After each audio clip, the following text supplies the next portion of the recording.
Hello friends, welcome to Sutapa's kitchen. আজ আমি তোমাদের ধোকার ডালনা খুব সহজে সুন্দরভাবে কিভাবে করা যায় তা কিন্তু করে দেখাচ্ছি। এই জন্য আমি 2 কাপ ছোলার ডাল নিয়ে নিচ্ছি। ছোলার ডালটাকে প্রথমে কিন্তু ভালো করে ধুয়ে নিতে হবে। ভালো করে আমি ধুয়ে নিচ্ছি, তারপর কিন্তু আমি ভালো জল দিয়ে বেশ 1 থেকে 2 ঘন্টা মতন ভিজিয়ে রেখে দিয়েছি। এবার ডাল জলটা ঝরিয়ে নিয়ে তার মধ্যে একটু আদা, কাঁচা লঙ্কা আর একটু লবণ দিয়ে আমি কিন্তু একটু জল মিশিয়ে, সামান্য জল মিশিয়ে ছোলার ডালটাকে পেস্ট করে নিয়েছি। খুব মিহি পেস্ট কিন্তু আমি করিনি, সামান্য একটু দানা দানা রয়েছে, সামান্যই। দেখেই বুঝতে পারছো তোমরা যে ছোলার ডালটা কিরম পেস্ট করতে হবে। এবার কড়াইতে 2 চামচ মতন তেল দিয়ে একটু সাদা জিরে, সামান্য একটু কালো জিরে, দারচিনি, কটা লবঙ্গ, 2টো এলাচ, একটু 1/4 চামচের মতন হিং দিয়ে সাথে সাথেই কিন্তু আমি ছোলার ডালের যে পেস্টটা করে রেখেছিলাম সেই পেস্টটাকে কিন্তু আমি ভালো করে ফ্রাই করে নেব। বড় চামচের 1 চামচ চিনি দিয়ে দিলাম। চিনিটা আমি শুরুতেই দিয়ে দিলাম যাতে ডালের সাথে চিনিটা খুব ভালোভাবে মিশে যেতে পারে। এবার আমি যেভাবে ডালটা ফ্রাই করছি ভালো করে তোমরা দেখে নাও, এভাবে কিন্তু টেনে টেনে ডালটাকে ফ্রাই করে নিতে হবে। ডালটা আমার ফ্রাই হয়ে গেছে, কিন্তু টেনে টেনে এভাবে করে নিলে কি হবে, খুব সুন্দর কিন্তু ধোকাগুলো তৈরি হবে। আমার কিন্তু ডালটা ফ্রাই হয়ে গেছে। এবার ওই থালাটার মধ্যে একটু সর্ষের তেল কিন্তু আমি চারদিকে মাখিয়ে নিচ্ছি।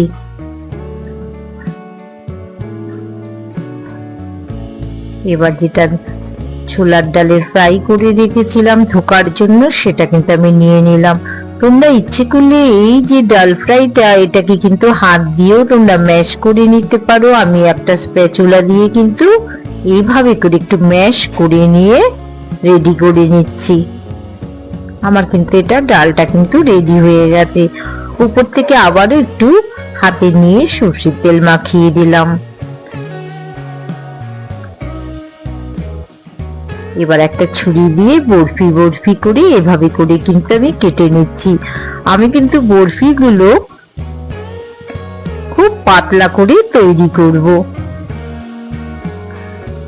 প্রথমে লম্বা ভাবে, তারপর একটু আড়াআড়ি ভাবে কেটে নিলেই বরফি শেপ কিন্তু হয়ে যাবে। তুলে দেখাচ্ছি তোমাদের একটি, দেখো খুব সুন্দর দেখতে হয়েছে, পাতলা পাতলা এই চৌকো মতন দেখতে হয়েছে।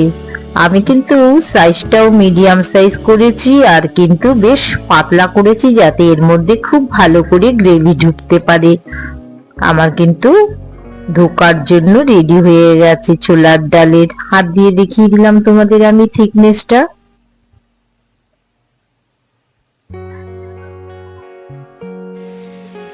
এবার একটু মশলা তৈরি করে নিচ্ছি। 1/3 চামচের মতন জিরে, ধনে আর একটু 5 ফোড়ন, শুকনো লঙ্কা, 2টো এলাচি দানা কিন্তু আমি নিয়ে নিলাম। এই যে আমি মশলাটা, শুকনো মশলাটা যেটা আমি তৈরি করছি এটা কিন্তু পুরোটাই আমি ব্যবহার করব। আবারও একটু 5 ফোড়ন দিয়ে দিলাম।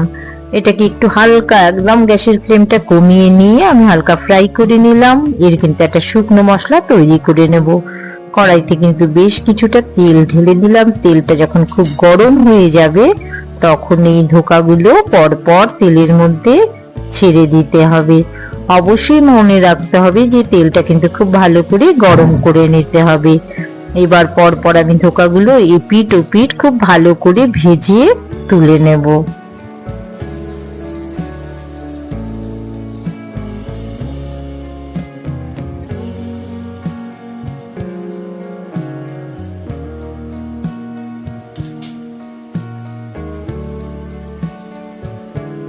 বেশ কতগুলো ধোকা কিন্তু আমি তেলের মধ্যে ছেড়ে দিলাম। আমার কিন্তু ধোকাগুলো ভাজা হয়ে গেছে, দেখেই মনে হচ্ছে বেশ লাল লাল মতন হয়ে এসছে। এবার কিন্তু আমি ফ্রাই গুলো তুলে নেব। এইভাবে কিন্তু দু পিঠ খুব ভালো করে ভেজে নিতে হবে, না হলে কিন্তু ভেতরটা কাঁচা লাগবে। আর একটু মিডিয়াম ফ্লেমে, গ্যাসের ফ্লেমটা মিডিয়াম রাখলে খুব ভালো হয়। আর আমি একটি টিস্যু পেপারে এই ধোকাগুলো তুলে দিচ্ছি, যাতে এক্সেস যে তেলটা আছে সেটা যাতে টেনে নিতে পারে। আমার কিন্তু ফ্রাইগুলো রেডি হয়ে গেল। আবারও বাকি ফ্রাইগুলো একইভাবে কিন্তু আমি ভেজে তুলে নেব।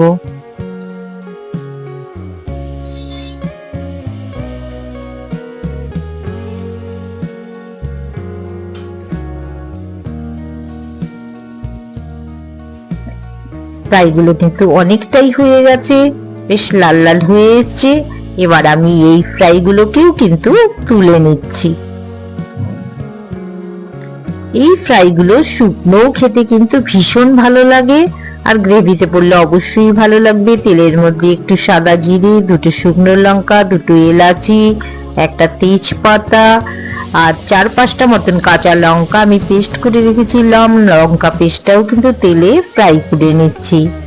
এবার একটা টমেটো আমি পিউরি করে রেখেছিলাম, টমেটো পিউরিটাও তেলের সাথে একই সাথে কষিয়ে নেব। খুব ভালো করে কিন্তু টমেটোটাকেও কষিয়ে নিতে হবে। এখানে আমি 30 থেকে 50 গ্রামের মতন দই নিয়ে নিলাম। আমার কিন্তু অনেকটা ধোকা আছে, পরিমাণেও বেশি লাগবে। 1 চামচের মতন আমি ধনে গুঁড়ো নিলাম, 1/2 চামচ হলুদ গুঁড়ো নিলাম, 1/2 চামচ কাশ্মীরি লাল লঙ্কা গুঁড়ো নিলাম, একটু সামান্য একটু চিলি ফ্লেক্স নিলাম, 1/2 চামচ কিন্তু আমি ব্ল্যাক পেপার গোলমরিচের গুঁড়ো নিলাম, 1/2 চামচ লবণ মিশিয়ে মিশ্রণটাকে খুব ভালো করে কিন্তু মিক্সিং করে নিচ্ছি। এবার সামান্য একটু জল মিশিয়ে আমি কিন্তু মশলাটা রেডি করে রাখবো। এটা কিন্তু আমার মিনিট 15 আগেই মশলাটা আমি রেডি করে নিলাম। একটু ভিজে থাকলে মশলাটা কিন্তু খুব ভালো হয়। এবার আমি ওই আগের মশলাটার সাথে এবার এই যে রেডি করা মশলাটা মিশিয়ে দিলাম।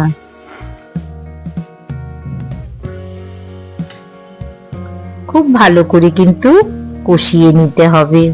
যখন খুব ভালো কষে এসছে তখন কিন্তু আমি দইটা, যেটা আমার ফেটানো অবস্থায় রয়েছে, সেই দইটাকেও মিশিয়ে দিলাম। একদম টকবক করে ফোটা শুরু হয়েছে। এবার কিন্তু আমি ধোকাগুলো, যেটা এই যে তোমাদের দেখিয়ে দিলাম ফ্রাই করে রাখা ধোকাগুলো, এই গ্রেভির মধ্যে কিন্তু আমি ছেড়ে দেব। আর ধোকাগুলোকে ভীষণ ভালোভাবে এপিট ওপিট করে কিন্তু বয়েলড করে নিতে হবে, তবেই কিন্তু সুন্দর করে মশলাটা ধোকার মধ্যে ঢুকবে।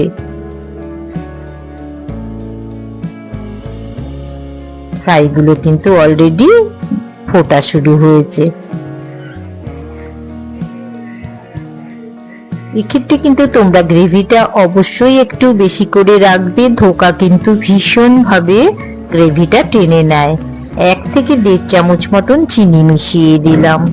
আমার কিন্তু অনেকটাই রেডি হয়ে গেছে। 1/2 চামচের মতন গরম মশলা মিশিয়ে দিলাম। এবার উপর থেকে যেই ভাজা মশলাটা করে রেখেছিলাম, সেই ভাজা মশলাটা কিন্তু উপর থেকে একটু ছড়িয়ে দিচ্ছি। সুতাপাত কিচেন এরকম দারুণ দারুণ রেসিপি তোমাদের জন্য নিয়ে আসে। তোমরা কিন্তু অবশ্যই চ্যানেলটিকে সাবস্ক্রাইব করে দিও। আর অবশ্যই ভালো লাগলে একটা লাইক তো করতেই হবে, শেয়ার করে দিও, সাথে থেকো, এনজয় করো। আবার দেখা হবে।